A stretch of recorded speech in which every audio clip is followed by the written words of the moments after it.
This is Moonbeam, read by author Gail Francis. Early one evening, when Moonbeam's family was just sitting down to eat supper, Wolf, a friend of Moonbeam, came running in shouting, "Morning Star, come quick! My mom needs you! The baby is coming!" Everyone looked surprised, as the baby wasn't supposed to come for another week or more. Morning Star told Wolf, "I'm on my way." Wolf took off like a deer out the door and ran back home to let his mother know Morning Star was coming. As Morning Star got up from the table to get her bag sitting by the doorway, Moonbeam asked, "Nika, can I go with you to Daisy's?" Morning Star said, "Yes, you can come. I know your father and Mimi have plans." A few minutes later, Morning Star left to deliver Daisy's baby, with Moonbeam by her side. As they left the wigwam, Badger followed behind, wagging his tail. On the way to Daisy's, Morning Star told Moonbeam, "Once we get there, I want you to be a good girl." "Okay," said Moonbeam. As they walked, Moonbeam began thinking about her mother's work. She had some idea about it, as her mother had already explained what happens when a woman is going to have a baby. Morning Star had told her that the mommy had the seed in her, and the daddy helped plant the seed. Then the baby grew in the mommy's tummy until it was born. The closer they got to Daisy's home, the faster Moonbeam walked and talked. Morning Star gently tugged Moonbeam back and told her to slow down. Once she slowed down, Moonbeam asked her mother, "How long will it take for the baby to come?" "I don't know. Every delivery is different, but I'm sure it will be soon," said Morning Star. When Morning Star and Moonbeam arrived at Daisy's, her family was there. They were glad to see Morning Star come through the door. Moonbeam and the other children stayed outside to play, while Elk, Daisy's husband, went to sit under the big oak tree to wait. Moonbeam saw Elk sitting under the tree and noticed he looked sad. She got up off the grass and walked over to hug him. He put his arm around her and smiled down at her. "Are you sad?" she asked. "No," answered Elk. "I was just thinking about Daisy and the baby, praying they'll be okay, and hoping it won't be much longer." "Do you want a boy or girl?" asked Moonbeam. She went on, "I want a girl for Daisy, since she has Wolf and Little Bear." Elk laughed and said, "I just want a healthy baby." Just then, Morning Star appeared from inside the wigwam, smiling. She told Elk, "You have a beautiful, healthy daughter. Daisy is asking to see you." Elk lifted his arm from around Moonbeam's shoulder and stood up. He looked up to the sky, closed his eyes, crossed his arms on his chest, and silently said, "Thank you, Great Spirit." Then he took long, quick steps back inside the wigwam. The children came running over to Morning Star. She told Wolf and his brother, "You have a new baby sister." Both of the boys were jumping and shouting with big smiles on their faces. "Can we see her? What's her name?" asked Wolf.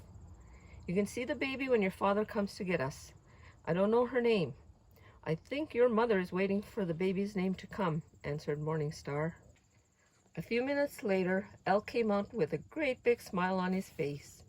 He shouted, "Everyone can come in now." The children ran over to where Elk was standing. Moonbeam was the first one there as she pushed the boys aside.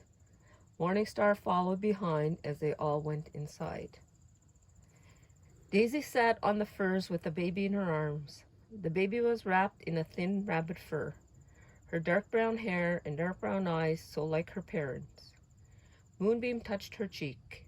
It felt so soft. She noticed how small the baby's hands, fingers, and face were. She also noticed the dimple on her right cheek. Moonbeam whispered, "She is beautiful." They were standing around talking and looking down at the new member of the family when Moonbeam asked, "What's her name?"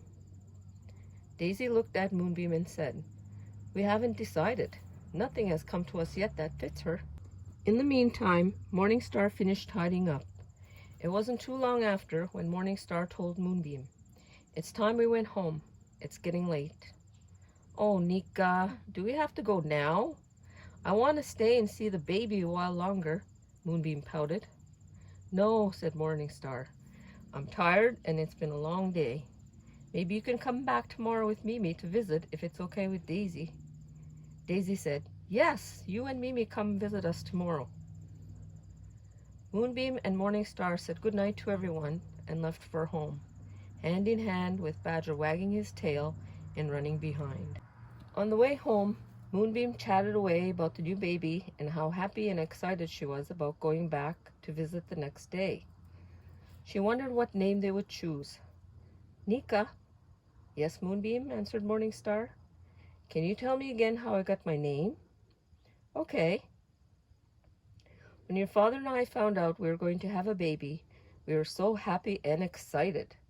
At first, we talked about different names, but they didn't seem right at the time, since we didn't know whether you would be a girl or a boy. We decided to wait until you were born. Moonbeam nodded as Morning Star continued. Well, that night you were born, there was a full moon. It was a warm, beautiful summer evening. The stars were all out and the sky was clear and bright. Moonbeam imagined what the night looked like.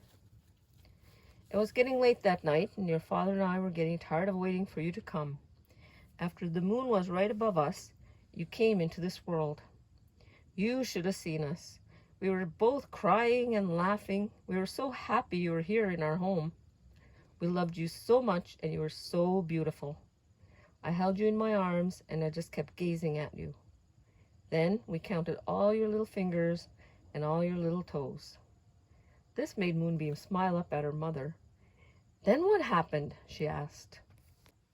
Well, after we counted your fingers and your toes, your father and I started talking about what to name you. As we were talking, your father noticed this light above the fire hole. It was just a little beam of light that hit the floor.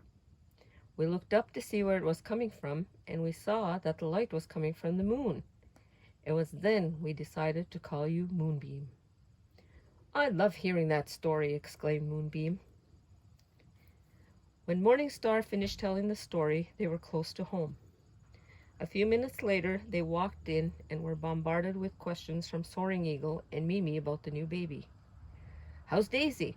How's Elk? How's the baby? Is it a boy or a girl? How are the boys? What did they name the baby? Morning Star laughed. Hold on, one question at a time. Everyone is fine, happy, and excited. And Daisy had a girl, but they haven't named her yet. Soaring Eagle commented, sometimes it takes a while for the name to come. I'm sure they'll name her soon. Moonbeam piped up. Mimi, can we go visit Daisy and the baby tomorrow? Smiling at Moonbeam, Mimi said, yes, Moonbeam, we can go and visit tomorrow. Because of all the excitement and the late hour, Morning Star told Moonbeam, it's getting late. Time for bed. Do I have to? Pouted Moonbeam. Yes, you have to go to bed, said Morning Star. It's very late, and you've had a busy and exciting day. It's time for bed. Reluctantly, Moonbeam went and got ready for bed, first giving her father and Mimi hugs and kisses, and wishing them good night. Morning Star took Moonbeam to her furs and set her down on them. She gave her a kiss and covered her up. Good night, Nika, said Moonbeam. Good night, Doos, replied Morning Star. Moonbeam was more tired than she thought, because once she closed her eyes, she was starting to fall asleep. Her last thought was, what name did Daisy and Elk give the baby? It was late in the day before Moonbeam and Mimi walked to see Daisy and the baby.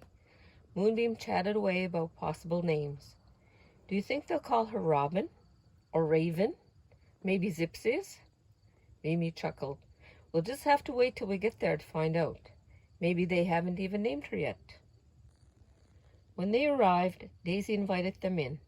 She was holding the baby while Elk stood next to her smiling at the new member of the family. Moonbeam stepped closer to get a better look at the baby.